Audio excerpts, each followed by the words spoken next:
Story County, helping build Nevada's future.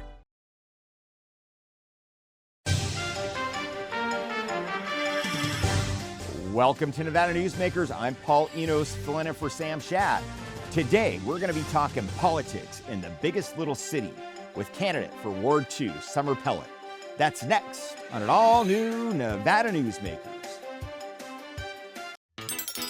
Meet Nevada Health Link, Nevada's official health insurance marketplace. Your link to savings, selection, free assistance, and name brand health insurance, where 90% of enrollees lower the cost of their monthly premium. Everyone deserves access to quality health coverage, no matter your income or family size. Visit NevadaHealthLink.com. A few minutes could save you hundreds of dollars per month.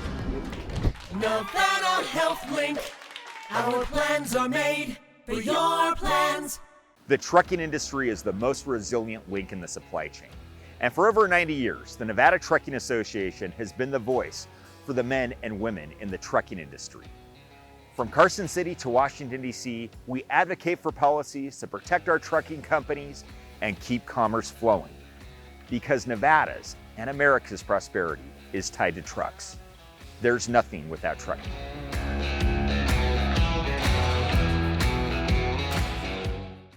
Like a traditional handmade basket, retail is woven into the fabric of life in Nevada. From big box to mom and pop, retail supports our communities in countless ways. Jobs for the disabled, team uniforms for kids, help for the elderly, and so much more. Retail employs over 1 in 10 workers. Retail supports Nevada, and we support retail.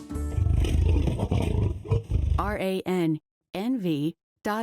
As you know, Reno is booming. Toll's development company is helping it grow with insightful design and development, building community with every project, adding beauty, adding excitement, emphasizing our shared humanity. Reno is becoming bigger. Toll's development is helping it become better, more livable, more enjoyable. To learn more, go to tollsdevelopment.com. tollsdevelopment.com. This is Nevada Newsmakers with host Sam Shatt, a no-holds-barred political forum. Now, from the Nevada Newsmakers broadcast headquarters, here is Sam Shatt.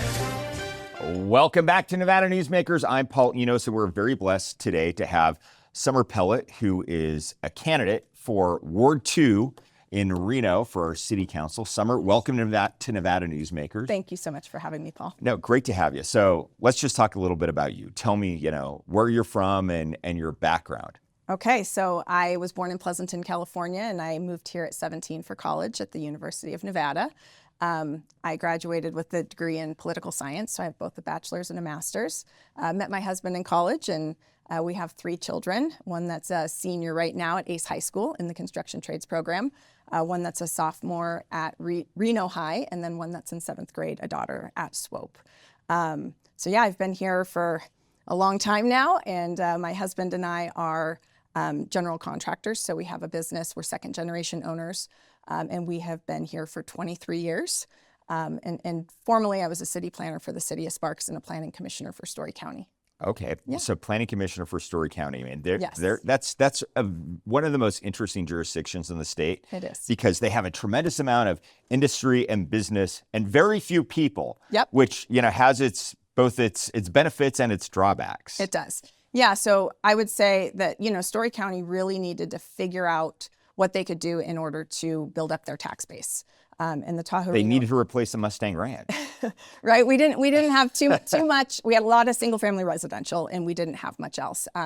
So the Tahoe Reno Industrial Center was definitely a vision of Roger Norman, and he came forward with that project. And I think that they've done a great job carrying that out and taking a lot of uses that are heavy industrial type uses that we may not want here in the city of Reno, near residential and things like that. And they've really done a good job locating those away from residential and really building a strong tax base for the state of Nevada. And I mean, it's kind of interesting because Story County is one of the few jurisdictions, I think, in the state where they're going to tell you yes before no.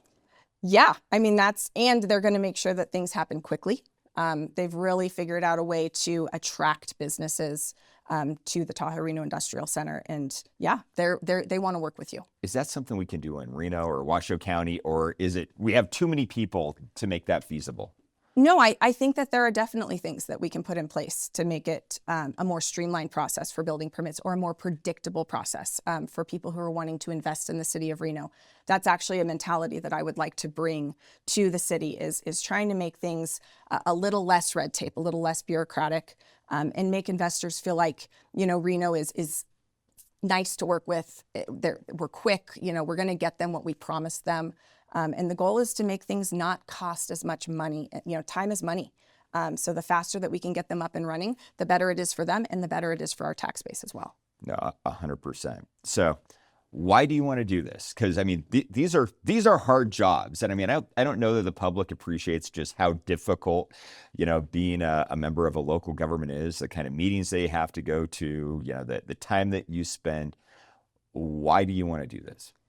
So, for me, policy and good governance has been something that I've always enjoyed studying, and I've always enjoyed learning. So obviously, like I said, I went to school for political science. That's just the way my brain works. Some people want to be doctors, some people want to be teachers. For me, public policy, good governance is just something that makes my wheels turn. I was also an intern at the legislature while I was in college. For who? For Assemblyman Bob Beers. Oh my God, yes. I love that guy. Yep, we get assigned our person, and that was who I was assigned to. And it was a great learning experience, but it's just something that I would say is my passion. And then also with the background that I have, I think that we need people in local government that have that kind of experience. A lot of what the city council deals with is related to land use planning and development. So with my background, both as a staff side planner and then also on the other side of the dais as a planning commissioner, I think that I can bring a unique perspective. I can ask the right questions of developers. I understand how to condition projects. I understand how findings in state law relate to what the city council and planning commission can and can't do at the local level.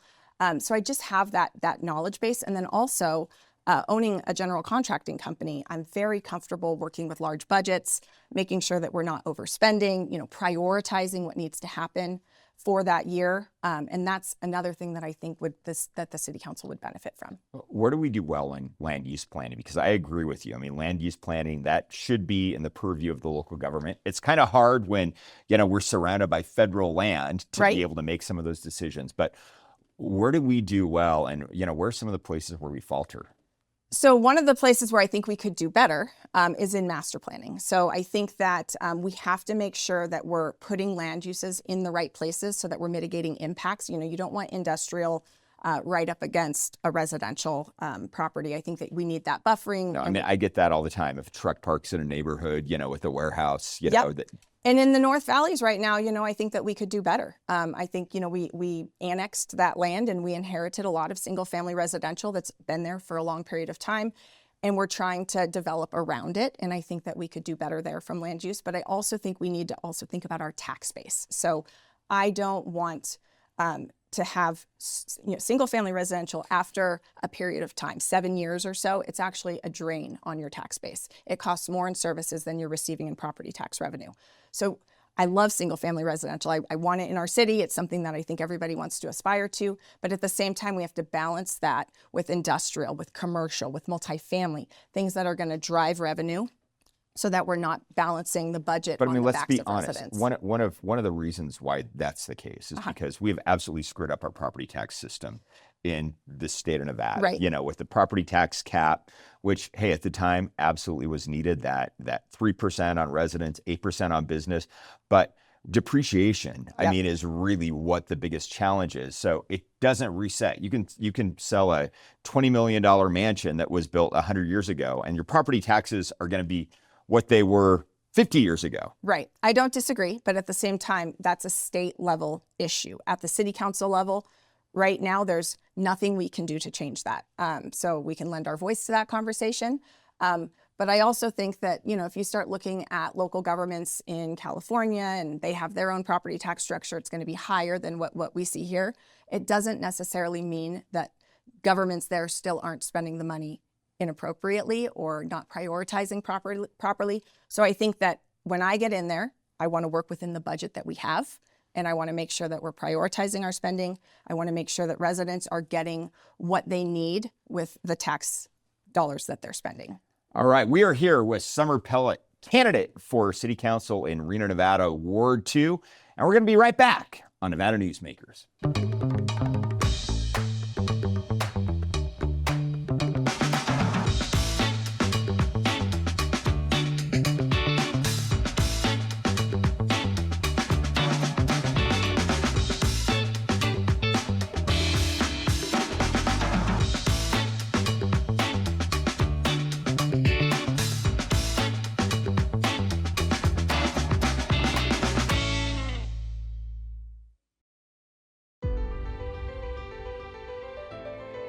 Welcome to Story County, where history meets innovation, and a pioneering spirit continues to shape our future. At the heart of the Tahoe Reno Industrial Center, we power the future with global leaders in technology and manufacturing, driving progress that reaches far beyond our county lines. From advanced manufacturing to tech innovation, our industries are creating thousands of quality careers, fueling a vibrant economy that benefits every Nevadan. But it's more than just growth. Our community is our foundation, supporting families, empowering local initiatives, and creating a place where everyone belongs. Be part of a legacy built on bold ideas and boundless possibilities. Join us in building a brighter future right here in Story County. Story County, helping build Nevada's future.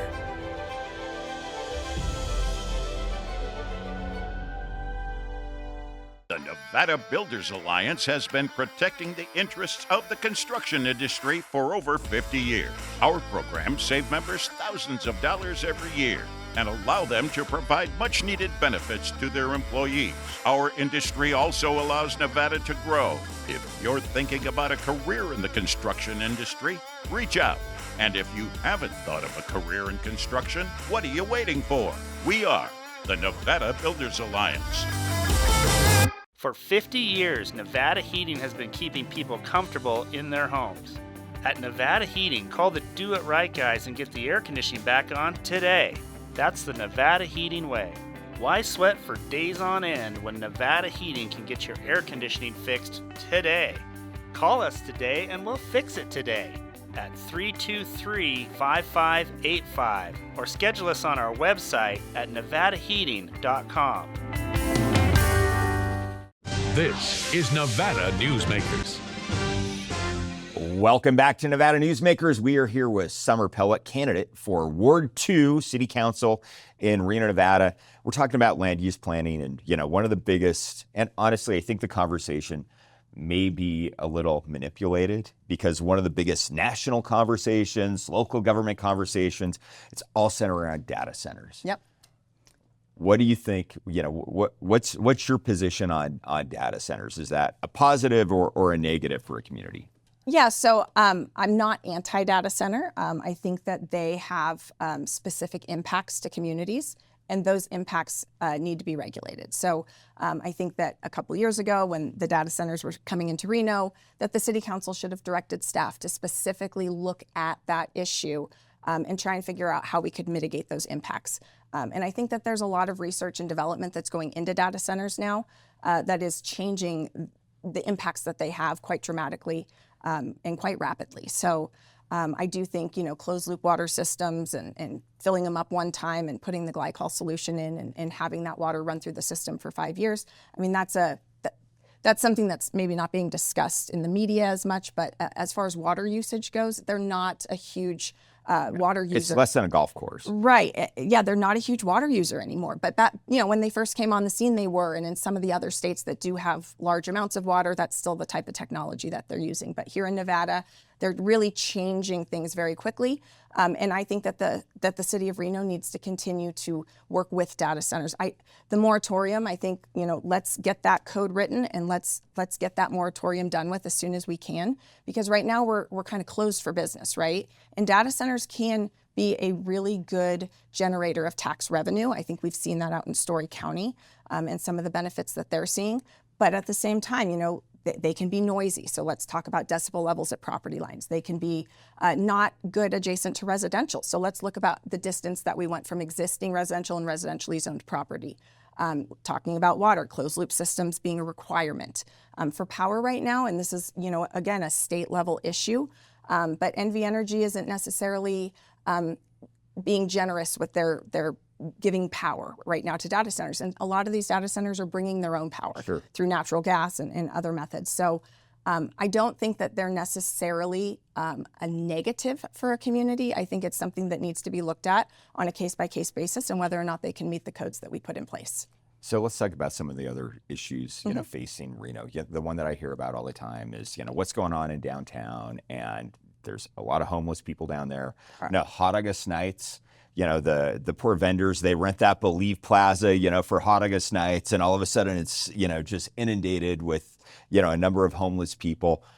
How do we fix that? I thought the CARES campus was supposed to be the way that we were going to address that situation. Yeah, and at the city level, it can be difficult to deal with because a lot of times the buck stops at the county level. So for homeless services, mental health services, there's really not a trickle-down effect of tax dollars to city government. So we have, law enforcement in place that can help address those issues. We do have city ordinances that state that they cannot be sleeping in alleyways, that they can't sleep at exits and entrances to buildings, that they can't sleep in public parks, things of that nature. And I think that we really need to start enforcing those issues, not in a way where we're criminalizing anybody, but the issue is that they really belong at the homeless shelter. A lot of money was spent at the county level to build the CARES campus.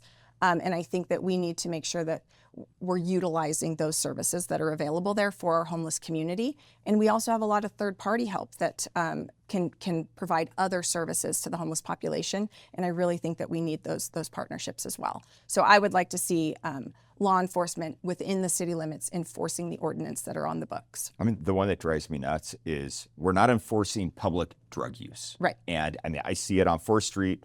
It drives me crazy. And to me, that should be an easy one. It is. I agree.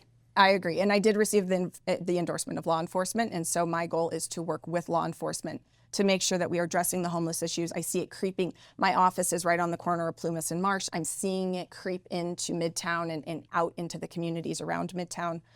So I would like we to have it in South addressed. Reno too. Mm-hmm. I mean, I think, it's kind of everywhere. And I mean, I think that, of course, that 4th Street corridor in downtown seems to be where, the biggest concentration of it is. I agree. And I would like to see it addressed as well.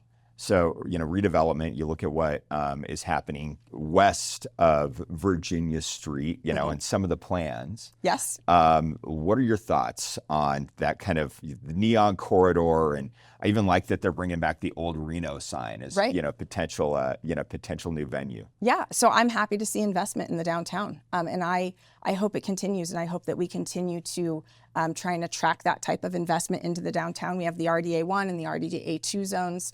Which make it to where investors can see that there is a benefit to them as well, coming in and investing their own money, and that there can be some public-private partnership there. I would love to see some vertical parking, public parking, as a part of some of the investment that is coming into town, because our office is located right there in Midtown. And when we were looking for an office in the downtown area, that was one of the very difficult dilemmas for us was, where are our employees going to park? Where are our clients going to park? And I do think that trying to get some office use and professional office use in our downtown would help bring life down there. All right, we are here with Summer Pellett. We're talking about local issues here in the biggest little city. And we're going to be right back on Nevada Newsmakers.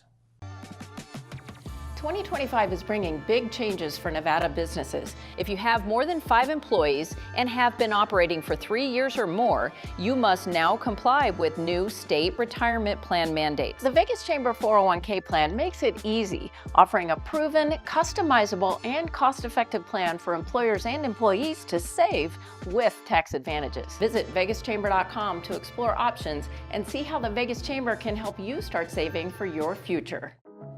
A power line is more than a power line. It's maintaining the bottom line for small businesses. It's keeping the assembly line moving for our workforce.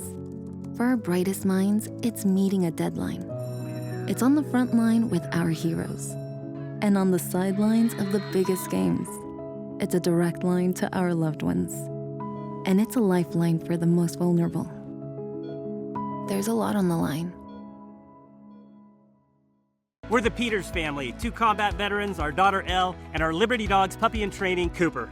Cooper will grow up to be a life-changing companion to a veteran with visible or invisible challenges. We're helping Cooper build focus and confidence so he's ready to support his veteran.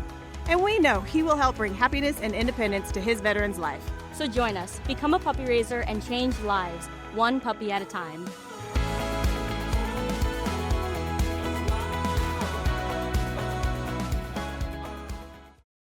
This summer, all roads lead to Hobie's Casino for trucks or bucks. Win up to $1,000 in cash every week. Then buckle up and win a brand new Tacoma or $35,000 in cash. Shift the winning into high gear at Hobie's Casino. At Nevada Urban Indians in Reno, your health is our priority. Our medical clinic welcomes everyone. We accept all insurances, ensuring quality care is within reach. Nevada Urban Indians, your partners in health. You're in trouble with the law. It's easy to think you'll lose everything, but there is hope. I'm Attorney Orrin Johnson. Your first step is to hire a serious attorney with the experience to successfully navigate the legal system for you. Sometimes hope means addiction treatment instead of jail, and making sure you're treated fairly. Sometimes hope means fearless trial attorneys will stand up to the government when they get it wrong.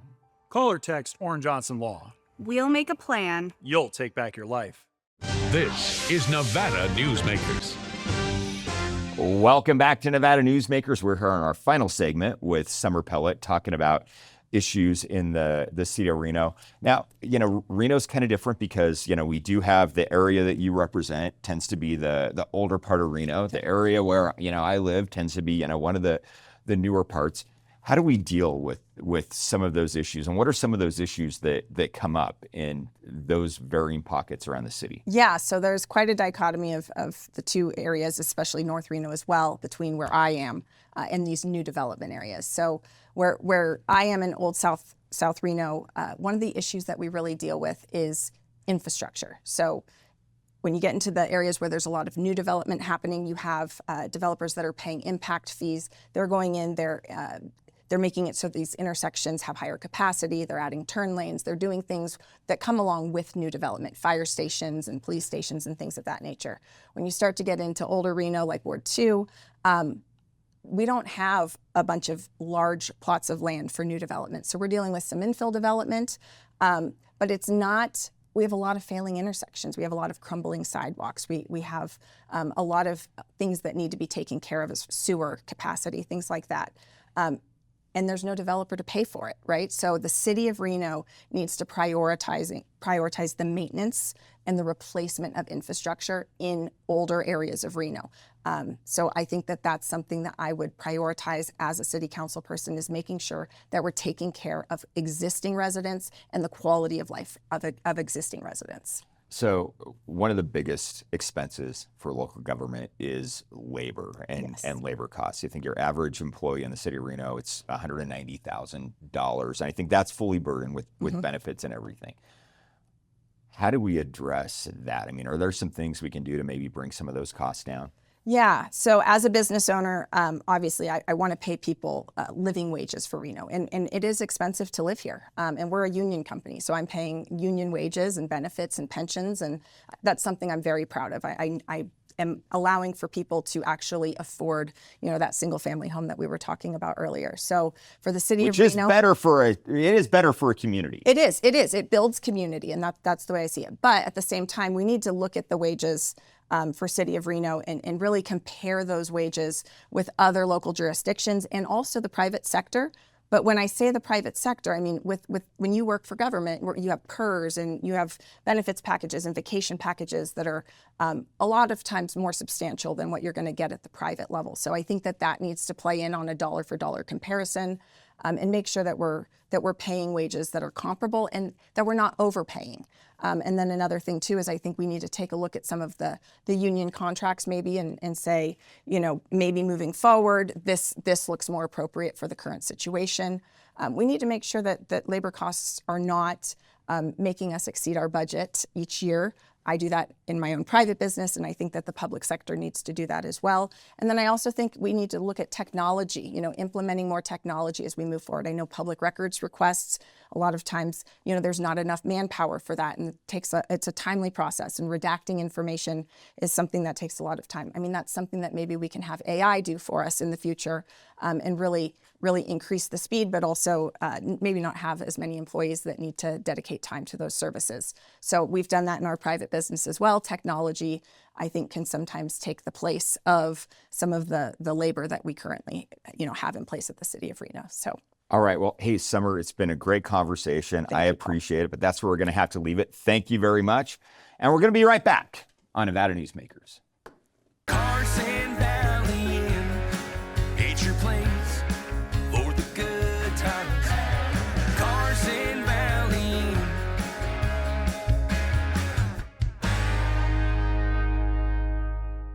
Welcome to the Ahern Hotel, where bold ambition meets unforgettable experiences. Feel your game day vibes and celebrate with great food at All American Sports Kitchen, serving amazing flavors and fan favorites. Sip and savor at Aroma Barista Bar. Handcrafted coffee roasted to perfection. Step into the Ahern Live showroom, where concerts, comedy, and unforgettable performances light up the night. We also have the David Yule Art Gallery. It's the only one in the world, and his work is breathtaking. Browse the gift shop. It's a treasure trove of keepsakes, chic essentials, and one-of-a-kind finds. And the space. Almost 30,000 square feet of meetings and events areas ready for you. From weddings and birthdays to quinceañeras, trade shows, banquets, and beauty pageants. Bigger ideas? Let the Ahern team handle all the details so your event is flawless. Ahern Hotel, where moments become memories. Book your next gathering today. Each day, the Children's Advocacy Alliance partners with leaders, legislators, and families across Nevada to improve children's health, education, economic well-being, and safety. We recognize Nevada will be no better than the state of its children. Be a part of this change. Be a supporter of the Children's Advocacy Alliance. For more information, go to caanv.org. Southwest Specialties has been making the homes and businesses of Nevada beautiful for more than 20 years. Their experienced designers and craftsmen create the walkways, backyards, water features, and a variety of outdoor cooking areas that add curb appeal and value to your investment. Call today or visit them at their website and see how they can make your outdoor spaces special. Southwest Specialties, creative, distinctive, beautiful. Imagine a magical garden that feeds Carson City's hungry and homeless, teaches our high school students agriculture, creates hanging floral displays to beautify downtown, and yet charges nothing. It's not magic. It's the Greenhouse Project. It's real, it's growing, and it needs your help. Go online to carsоncitygreenhouse.org so together we can grow it forward. Hey, I'm Paul Enos. Always great to be here on the show. If you missed any of today's show or would like to watch our archives, you can go to NevadaNewsmakers.com. Thanks for watching and listening.